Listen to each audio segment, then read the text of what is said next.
You know, I've cooked in a lot of places and for a lot of years, and for a lot of them years, there was a lot of long nights in them old bedrolls by myself. And ranching traditions have always been, you know, there was no women in camp.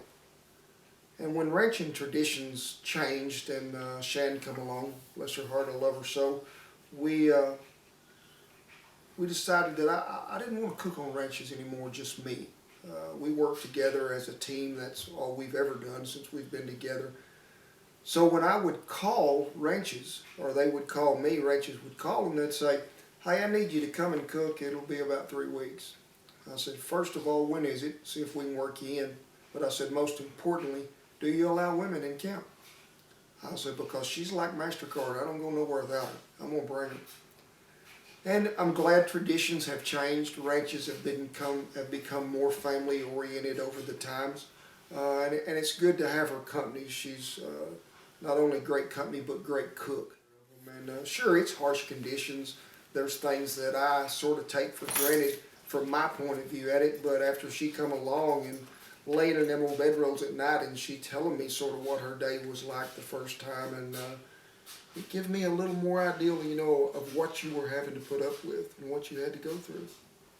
I always get a little nervous being, especially on a new ranch. I always make sure that Kent calls ahead of time to make sure it's okay that women are there because, like he said, traditionally women aren't allowed, and a lot of that has changed. Even though women aren't directly in camp, I'm usually the only one with 15 cowboys that are staying there, but women will come out in and out. But I always have him call to make sure that it's okay. And there's part of me that worries about that. Does a woman change the dynamic of camp? But I always feel the camaraderie, and I feel included. And I don't think, from my perspective, it affects it.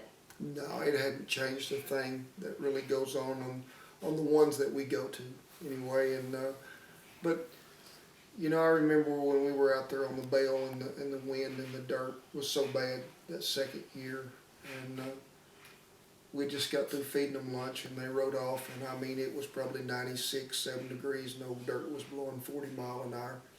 And I looked at you over there sitting in that chair, and I've told you this many times, but you have the capability of being beautiful by just what you are. And I looked over there and seen a tear running down your little old cheek. And I said, hey girl, go to pickup. Go get out of this.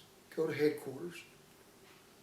And you looked over there at me with that little grin you always got, and you said, this is what we do. This is who we are. And it made me so proud, give me that feeling that I've had all my life, but to know that you've made a sacrifice. You've done something a lot of women never have. And there's a lot of harsh conditions that we've cooked in. Getting up at 2:45 in the morning, getting in the bed by 10 o'clock at night. It's hard, it's long, but it's worth it, ain't it? Yeah, you see some good sights.